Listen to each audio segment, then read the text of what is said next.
اس video کو like کریں، ہمارے چینل کو سبسکرائب کریں اور بیل آئیکن ضرور پریس کریں ہماری نیو ویڈیو سب سے پہلے دیکھنے کے لیے۔ رسول اللہ صلی اللہ علیہ وسلم نے فرمایا سب سے بہترین نماز داؤد علیہ السلام کی نماز ہے۔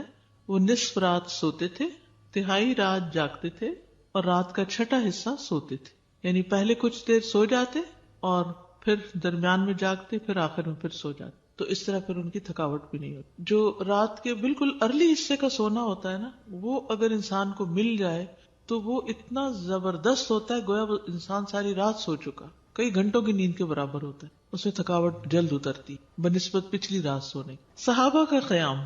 عائشہ رضی اللہ تعالیٰ عنہ سے روایت ہے، انہوں نے فرمایا نبی صلی اللہ علیہ وسلم نے ایک شخص کو مسجد میں قرآن پڑھتے سنا تو فرمایا اللہ اس پر رحم کرے، مجھے اس نے اس وقت فلاں فلاں آیت یاد دلا دی ہے جو میں فلاں فلاں سورت سے بھول گیا تھا۔ عباد اللہ بن عبداللہ نے حضرت عائشہ رضی اللہ تعالیٰ عنہ سے یہ اضافہ بیان کیا ہے کہ نبی صلی اللہ علیہ وسلم نے میرے گھر میں نماز تہجد پڑھی تو آپ نے عباد کی آواز سنی جو مسجد میں نماز پڑھ رہے تھے۔ آپ نے فرمایا عائشہ کیا یہ عباد کی آواز ہے؟ میں نے عرض کیا جی ہاں۔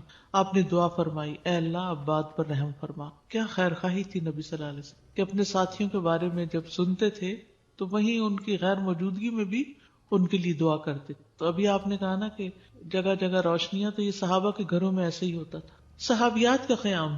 نبی صلی اللہ علیہ وسلم نے فرمایا مجھ سے جبریل علیہ السلام نے کہا کہ حفصہ سے رجوع کر لو کیونکہ وہ بہت روزے رکھنے والی اور بہت قیام کرنے والی ہیں اور بے شک وہ جنت میں آپ کی بیوی ہیں۔ امام احمد بن حنبل، امام بخاری، حافظ عراقی، یہ سب قیام اللیل کرنے والے لوگ تھے اور ان کے لیے ایسے ہی تھا جیسے کوئی بہت مانوس چیز ہے، یعنی بالکل روٹین کی بات تھی۔ تہجد کے فائدے۔ نمبر 1، خیر و بھلائی ملنا۔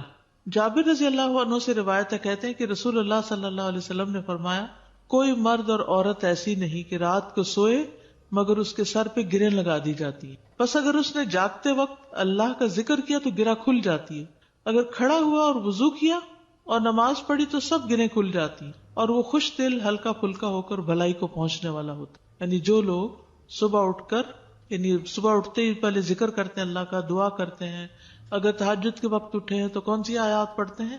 آل عمران کی آخری آیات، ان فی خلق السماوات والارض، اور پھر وضو کرتے ہیں، نماز پڑھتے ہیں تو ان کی ساری گرہیں کھل جاتی، بالکل فریش ہو کر، ریلیکس ہو کر دن کا آغاز کرتے ہیں، اور اگر نماز مس ہو جائے تو بوجھ تلے آ جاتے۔ اسی طرح نفس میں چستی آتی ہے، ورنہ سستی اور خباثت نفس کے اندر آتی ہے۔ لا علاج مرض سے شفا ملنا۔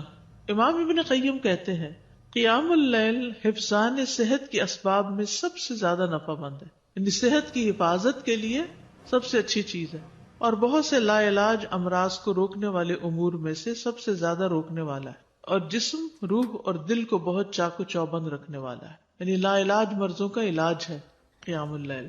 دل کا علاج۔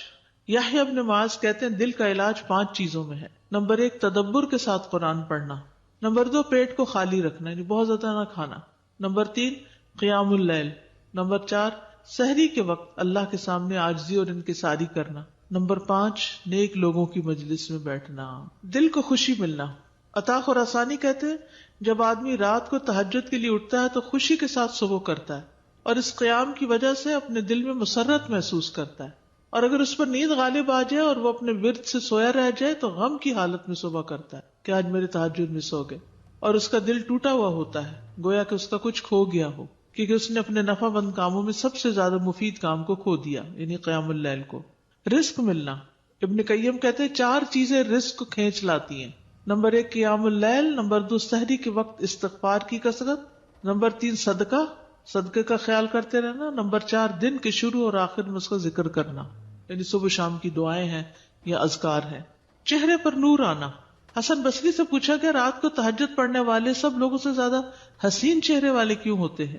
انہوں نے کہا اس لیے کہ وہ تنہائی میں رحمان کے ساتھ گفتگو کرتے ہیں اور اللہ انہیں اپنا نور پہنا دیتا ہے۔ لوگوں کی محبت ملنا۔ سعید بن مسیب کہتے ہیں کہ ایک آدمی رات کو نماز پڑھتا ہے تو اللہ اس کے چہرے میں نور بنا دیتا ہے، اس نور کی وجہ سے ہر مسلمان اس سے محبت کرتا ہے۔ جب اس کو ایسا شخص دیکھتا ہے جس نے اسے پہلے نہیں دیکھا ہوتا تو وہ کہتا ہے بے شک مجھے اس آدمی سے محبت ہے، یعنی دیکھتے ہی اس کے دل میں اس کی محبت آتی ہے۔ کوئی ایک فائدہ بتائیے مجھے، کیا فائدہ تہجد پڑھنے کا؟ خوشی ملنا۔ دل کا علاج۔ لا علاج مرضوں سے حفاظت۔ رزق ملنا، یس، نفس میں چستی آنا، لوگوں کی محبت ملنا، چڑچڑا پن دور ہوتا ہے، برداشت پیدا ہوتی ہے. تو جس میں برداشت پیدا ہو جائے تو پھر بہت سے اس کے دوست بن جاتے ہیں. اب دیکھیے کہ پچھلی پہر رات کو اٹھ کے صاف ستھرا ہو کے، نبی صلی اللہ علیہ وسلم کا طریقہ کیا تھا کہ آنکھ کھلتے مسواک کرتے تھے، مسواک کیا، صاف ستھرے ہوئے، پاک ہوئے، اور پھر آپ طویل قیام کرتے. اب کیا کہتے ہیں، کھڑے ہو کے آفس میں کام کریں، اسٹینڈنگ آفیسز بن رہے ہیں، یعنی قیام کی حالت میں کمپیوٹر استعمال کرے. تو یہ قیام اگر کسی نے صبح صبح ہی کر لیا ہو، اور پھر نبی صلی اللہ علیہ وسلم کے قیام جتنا ہی ان کا رکوع بھی ہوتا تھا، اتنی دیر آپ جھکے ہوئے، اتنی دیر آپ کا سر سجدے میں پڑا ہوا، صحت ہی صحت ہے، ایکسرسائز ہی ایکسرسائز ہے.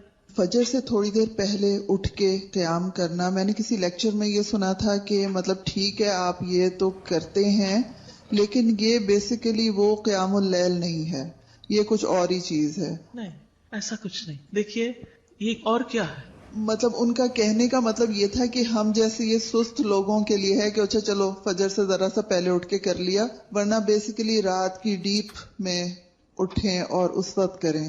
وہ تو بالکل ٹھیک ہے. جیسے بہترین قیام جو ہے وہ داؤد علیہ السلام کا ہے، جو اٹھتے تھے، پھر پڑھتے تھے، پھر لیٹ جاتے تھے، آدھی رات کے بعد اٹھتے تھے، پھر ایک تہائی کے بعد پھر وہ چھٹا حصہ جو تھا پھر دوبارہ سو جاتے تھے. لیکن یہ کہ عشاء کے ساتھ بھی ایکسٹرا نوافل سے بھی چاہے نہ بھی سوئے ہوں وہ بھی قیام ہوتا ہے. یعنی رات کے نوافل چاہے اول حصے میں پڑھ لیں، چاہے درمیان میں، چاہے آخر میں. ہاں یہ ایکسٹرا بات ہے کہ جس کام میں جو جتنی مشقت کرتا ہے اس کا اجر اتنا ہی زیادہ بڑھ جاتا ہے. آخری وقت میں اٹھنے والوں کا کم ہے اور پہلے اٹھنے والوں کا زیادہ ہے obviously. لیکن آخری حصہ لاسٹ 1/3 جو ہے، اس میں اللہ تعالیٰ آسمانی دنیا پر آتے ہیں، تو وہ اس لحاظ سے زیادہ بہتر. اور سحری کا وقت جو ہے اس کی دعائیں قبول ہوتی ہیں. تو اس لیے اس وقت کو یہ نہیں سمجھنا چاہیے کہ یہ صرف سستی کا وقت ہے، بلکہ بڑے اجر کا وقت بھی ہے. اور پھر یہ جو ہم کہتے ہیں نا کسی کو چلو 10 منٹ پہلے اٹھ کے پڑھ لو، یہ صرف اس لیے کہتے ہیں کہ ایک دو پڑھیں گے مزہ آئے گا، پھر 10 کے وہ پیچھے اور 10 چلے جائیں گے. بگننگ بھی ہے، بالکل اسٹیپ بائی اسٹیپ، تھوڑا تھوڑا. ورنہ ایک دو دن تو جذبات میں آ کے اٹھیں گے تو پھر چوتھے دن پھر سوچ پڑے ہوں گے. تہجد کا وقت عشاء کے بعد سے طلوع فجر تک، عشاء کے بعد سے طلوع فجر تک نبی صلی اللہ علیہ وسلم نے فرمایا اللہ نے تمہیں مزید ایک نماز عطا کی ہے جو کہ وتر یعنی تہجد ہے، اسے نماز عشاء اور نماز فجر کے درمیانی وقفے میں پڑھ لیا کرو. ٹھیک ہے نا، یہ سلسلہ صحیحہ کی حدیث ہے. کب سے کب تک ہے تہجد کا وقت؟ عشاء کے بعد سے فجر تک. اٹھنے کا بہترین وقت، مسند احمد کی روایت ہے، ابو مسلم سے روایت ہے کہ میں نے ابو ذر رضی اللہ عنہ سے پوچھا رات کے کس حصے میں قیام کرنا سب سے افضل ہے؟ ابو ذر رضی اللہ عنہ نے کہا میں نے بھی رسول اللہ صلی اللہ علیہ وسلم سے اسی طرح سوال کیا تھا جس طرح تم نے مجھ سے کیا. آپ نے فرمایا رات کے پچھلے پہر، یہ رات کے پچھلے پہر یا نصف رات میں، لیکن ایسا کرنے والے بہت تھوڑے ہیں. یعنی مشکل ہے نا آدھی رات کو اٹھنا. آپ مثلا سوئے ہیں 10 بجے اور 12 بجے پھر اٹھ جائے تو مشکل ہوگا. رات کے آخری حصے میں قیام کرنا. جابر رضی اللہ عنہ سے روایت ہے، انہوں نے کہا میں نے نبی صلی اللہ علیہ وسلم کو فرماتے ہوئے سنا تم میں سے جسے یہ خدشہ ہو کہ وہ رات کے آخر میں نہیں اٹھ سکے گا تو وہ وتر پڑھ لے پھر سو جائے، اور جسے رات کے قیام کا یقین ہو وہ رات کے آخر میں وتر پڑھے، کیونکہ رات کے آخری حصے میں قرات کے وقت حاضری دی جاتی ہے اور یہ بہتر ہے. ٹھیک ہے، تو رات کا آخری حصہ بھی اچھا ہے. آخری پہر دعاؤں کی قبولیت کا وقت بھی ہے. عمرو بن ابسہ سے مرفوعاً روایت ہے کہ رات کی نماز 2 رکعت ہے اور رات کے آخری حصے میں دعا سب سے زیادہ قبول ہوتی ہے. رات کے آخری حصے میں دعا سب سے زیادہ قبول ہوتی ہے. نبی صلی اللہ علیہ وسلم کے اٹھنے کا وقت. مسروق سے روایت انہوں نے کہا میں نے عائشہ رضی اللہ عنہا سے پوچھا کہ نبی صلی اللہ علیہ وسلم کو سب سے زیادہ کون سا عمل پسند تھا؟ انہوں نے فرمایا وہ عمل جو ہمیشہ ہوتا رہے. میں نے کہا آپ رات کو کب اٹھتے تھے؟ انہوں نے فرمایا جب مرغ کی آواز سنتے تو اٹھ جاتے. اب دیکھیے اس کو گھڑیاں نہیں تھی، لیکن اللہ نے نیچرلی یعنی کہ ایک وقت تہجد کا جو تھا اس میں مرغ اذان دیتا ہے تو وہ بھی ایک الارم کی طرح ہے. آپ کو پتہ ہے کراچی کا تو کچھ نہ پوچھیں، اس لیے کہ فرسٹ ٹائم کراچی میں میرے ساتھ یہ ایکسپیرینس ہوا کہ رات کے وقت کبے بول رہے ہیں، رات کے وقت کبے بول رہے تھے. یہ فرسٹ ٹائم میں نے دیکھا تو میں نے کہا یہ کیا ہوا ہے؟ یہ نہیں، میں پریشان ہو گئی جب شروع میں گئی وہاں، یہ کیا ہو رہا ہے. پھر مجھے سمجھ میں آیا کہ یہاں کراچی میں تو ساری رات ٹریفک چل رہی ہوتی ہے اور لوگ جاگ رہے ہوتے ہیں، کہ کراچی میں لوگ رات کو زیادہ جاگتے ہیں، تو وہ پھر کبھی بھی جاگنے لگ گئے. کھانا ملتا ہے، بالکل کھانا بھی ملتا ہے. اب دیکھیں ریسٹورینٹس کے باہر وہ پرندے اڑ کے رات کے وقت آ کے بیٹھ کے جاتے ہیں، کیونکہ دن کو وہ سب بند پڑا ہوتا ہے بےچارے، ان کا رزق بھی رات کو کھلتا ہے. ان کا یعنی کہ وہ سارا سسٹم ڈسٹرب ہو چکا ہے، جیسے انسان ڈسٹرب ہو گئے تو پرندے بھی ڈسٹرب ہو گئے. حضرت عائشہ سے روایت فرماتی ہیں آپ صلی اللہ علیہ وسلم شروع رات میں سوتے اور آخر رات میں بیدار ہو کر تہجد کی نماز پڑھتے. نبی صلی اللہ علیہ وسلم کا نصف رات کو اٹھنا، آدھی رات کو، یہ وہ حضرت ابن عباس والی روایت ہے جس میں ابن عباس آپ صلی اللہ علیہ وسلم کے گھر میں آ کر رکے تھے اور پھر جب آدھی رات گزر گئی تو آپ بیدار ہو کر تہجد پڑھنے لگے. نبی صلی اللہ علیہ وسلم کا سحری سے قبل نماز سے فارغ ہونا.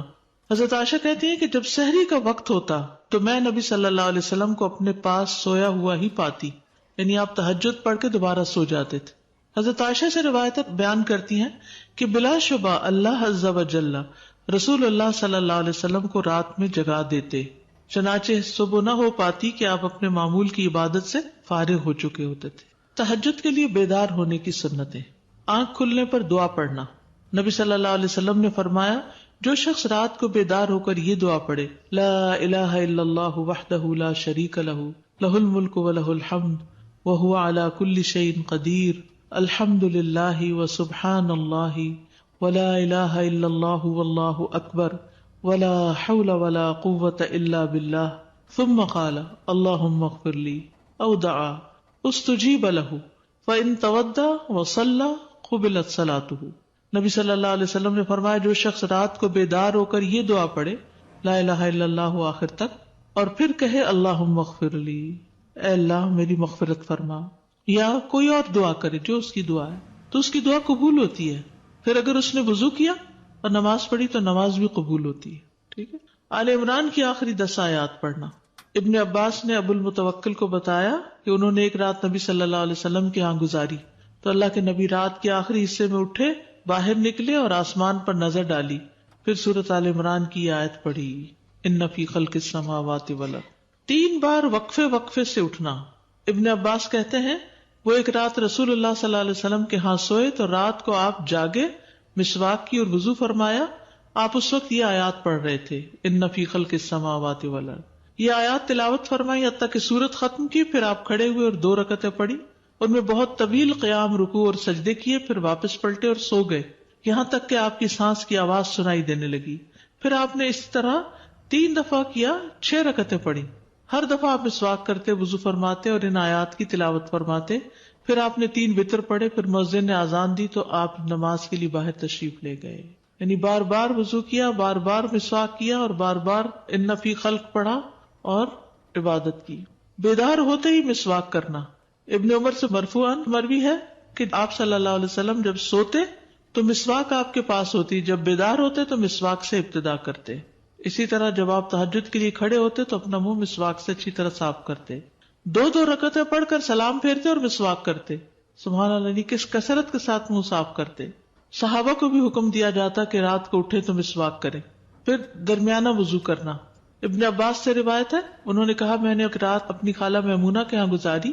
نبی صلی اللہ علیہ وسلم رات کو اٹھے اور اپنی ضرورت کی جگہ آئے، پھر اپنا چہرہ اور دونوں ہاتھ دھوئے، پھر سو گئے اور پھر اٹھے اور مشکیزے کے پاس آئے، اس کا بندھن کھولا، پھر 2 وضو کے درمیان کا وضو کیا، یعنی ہلکا سا وضو، اور پانی زیادہ استعمال نہیں کیا اور اچھی طرح وضو کیا. پھر اٹھے اور نماز شروع کی. کم سے کم اور زیادہ سے زیادہ تعداد کتنی رکعتیں پڑھنی چاہیے؟ ٹھیک ہے. یہ بھی بڑا اہم سوال ہے. اکثر لوگ پوچھتے ہیں تہجد کتنی رکعتیں ہیں، تو یہ ظہر اثر وغیرہ کی طرح مقرر رکعتیں نہیں ہیں، اس میں وسعت ہے. ٹھیک ہے. کم سے کم اور زیادہ سے زیادہ تعداد. ابن عثیمین کہتے ہیں نبی صلی اللہ علیہ وسلم سے رات کی نماز کے متعلق سوال کیا گیا تو آپ نے فرمایا رات کی نماز 2 رکعت ہے، مثنا مثنا، اور آپ نے اس کو کسی تعداد کے ساتھ متعین نہیں کیا. آپ نے یہ نہیں فرمایا 4 ہے، 6 ہے، 8 ہے، 10 ہے، نہیں. کیا فرمایا؟ 2 ہے. تو جب نبی صلی اللہ علیہ وسلم نے اس کے لیے کسی گنتی کو متعین کیے بغیر کیفیت کو واضح کر دیا تو اس سے معلوم ہوا کہ نماز کا معاملہ اس بارے میں وسعت رکھتا ہے، یعنی اس میں کافی گنجائش ہے. انسان 100 رکعتیں بھی پڑھ سکتا ہے، اور ایک رکعت کے ساتھ اس کو وتر بنا سکتا ہے. تو اصل بات یہ کہ انسان جتنی طاقت پاتا ہے اتنی رکعتیں ادا کر لے. ٹھیک ہے. ابن باز رات کی نماز کی تعداد کے متعلق کہتے ہیں کہ یہ بات ہر انسان کی طاقت کی طرف لوٹتی ہے. اور نبی صلی اللہ علیہ وسلم 11 رکعت ادا کرتے اور 2 رکعت پر سلام پھیرتے. آپ علیہ الصلوۃ والسلام اپنی قرات، اپنے رکوع اور اپنے سجدوں کو لمبا کرتے تھے اور قیام اللیل کو 2 ہلکی پھلکی رکعتوں کے ساتھ شروع کرتے تھے. سب سے بہتر یہی ہے.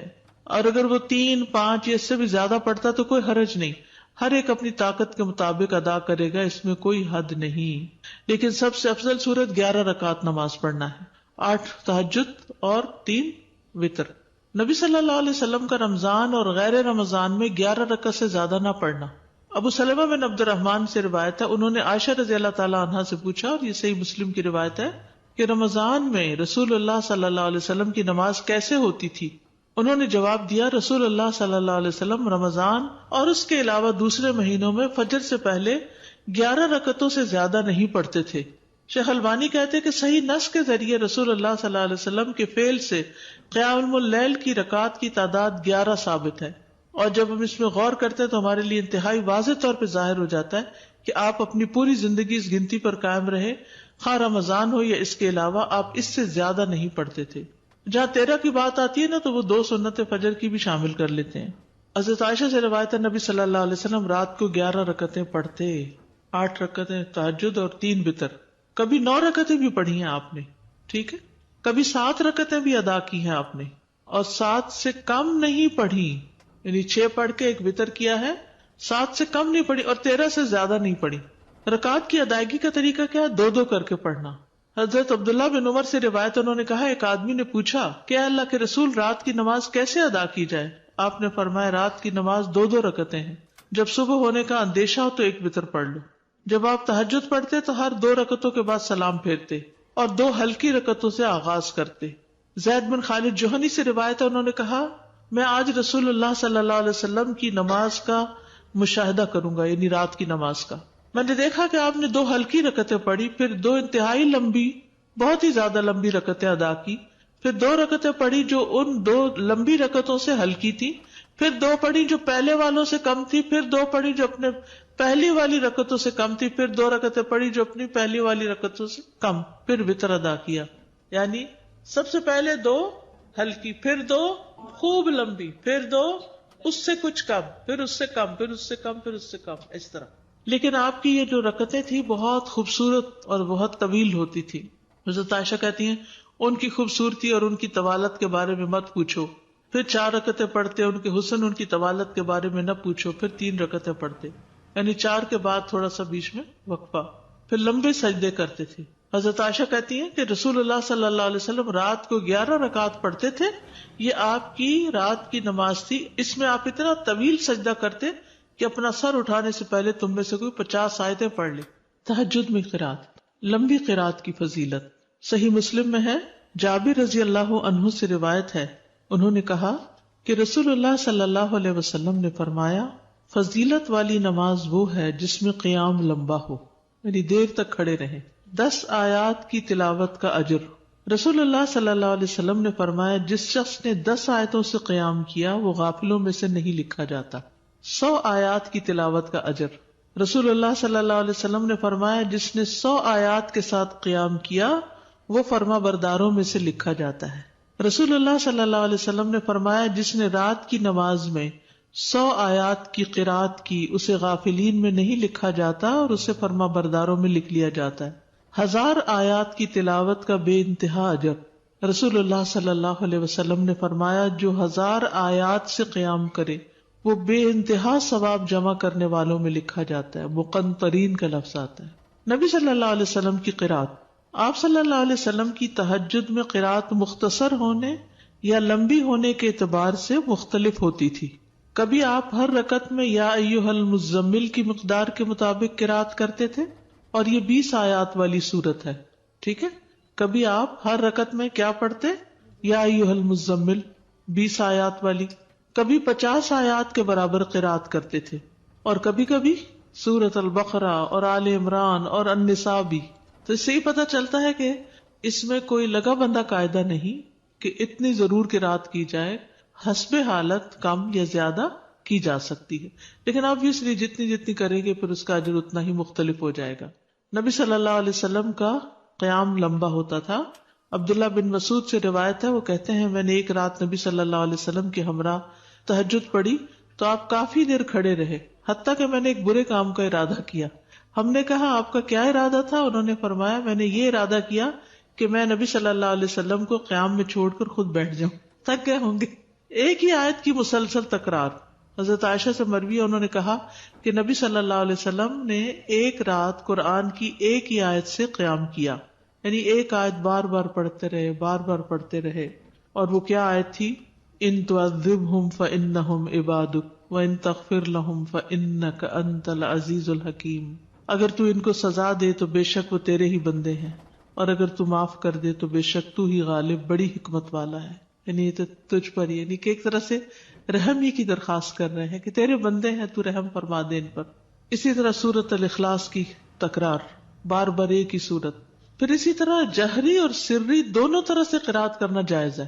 آپ چاہیں تو تہجد میں بلند آواز سے تلاوت کریں، چاہیں تو دل میں پڑھیں۔ غزیف بن الحارث سے روایت ہے کہ میں نے عائشہ رضی اللہ تعالی عنہا سے کہا کیا آپ نے دیکھا کہ رسول اللہ صلی اللہ علیہ وسلم قرآن اونچی آواز سے پڑھتے تھے یا خاموشی سے؟ فرمایا کبھی اونچی آواز سے پڑھتے، کبھی دھیمی آواز سے۔ میں نے کہا اللہ اکبر، تمام تعریف اللہ کے لیے جس نے اس معاملے میں وسعت رکھی۔ اب یہ اختلاف نہیں، کیا ہے؟ وسعت ہے۔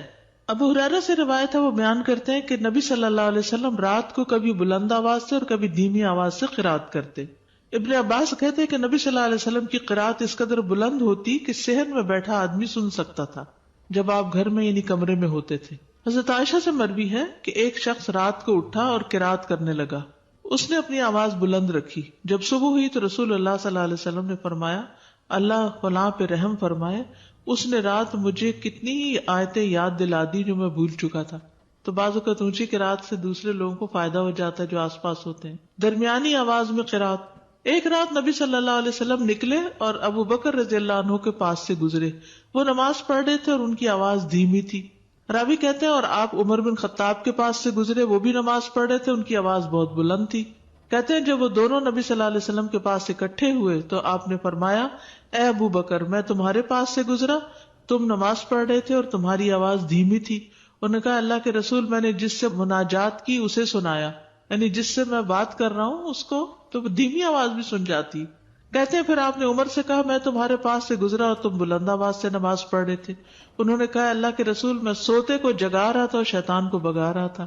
بس نبی صلی اللہ علیہ وسلم نے فرمایا اے ابو بکر، اپنی آواز کچھ بلند کیا کرو، اور اے عمر، تم اپنی آواز کچھ دھیمی رکھا کرو، درمیانی چیز۔ لیکن یاد رکھیے کہ دوسرے کو اذیت نہیں دینی چاہیے۔ اگر کوئی سو رہا ہے اور وہ چاہتا ہے کہ ہم اونچا نہ پڑھیں تو پھر اونچا نہ پڑھیں، یا کوئی اور بھی تہجد پڑھ رہا ہے، یعنی ایک ہی کمرے میں ہسبینڈ وائف دونوں پڑھ رہے ہیں اور دونوں ہی اپنی اپنی اونچی کر رہے ہیں تو کسی کی کوئی بات سنائی نہیں دے گی۔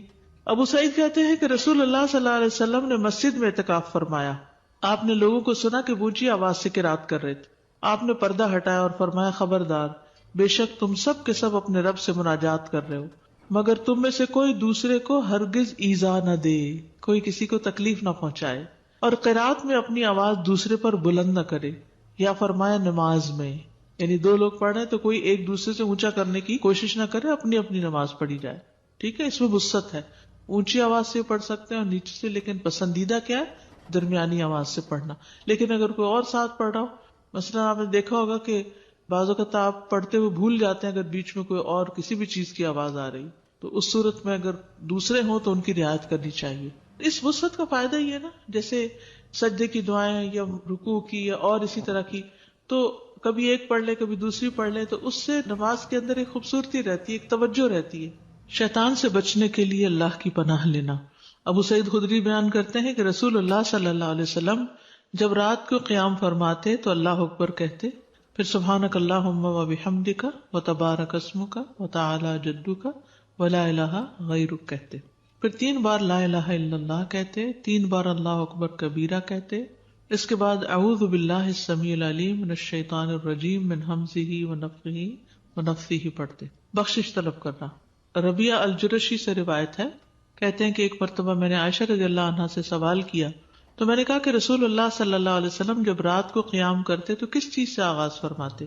انہوں نے کہا کہ آپ 10 مرتبہ اللہ اکبر کہتے، 10 بار سبحان اللہ، 10 بار لا الہ الا اللہ، 10 بار استغفر اللہ، اور 10 مرتبہ یہ دعا اللہم اغفر لی واہدنی وارزقنی، اور پھر 10 بار یہ دعا اللہم انی اعوذ بک من الضیق یوم الحساب، دنیا کی تنگی سے دعا مانگنا۔ شریک حوزنی کہتے کہ میں ام المومنین عائشہ رضی اللہ عنہا کے پاس گیا اور ان سے پوچھا کہ رسول اللہ صلی اللہ علیہ وسلم جب رات کو اٹھتے تو کس چیز سے ابتدا کرتے؟ انہوں نے کہا تحقیق تو نے مجھ سے ایسا سوال کیا جس کے متعلق تجھ سے پہلے مجھے کسی نے نہیں پوچھا۔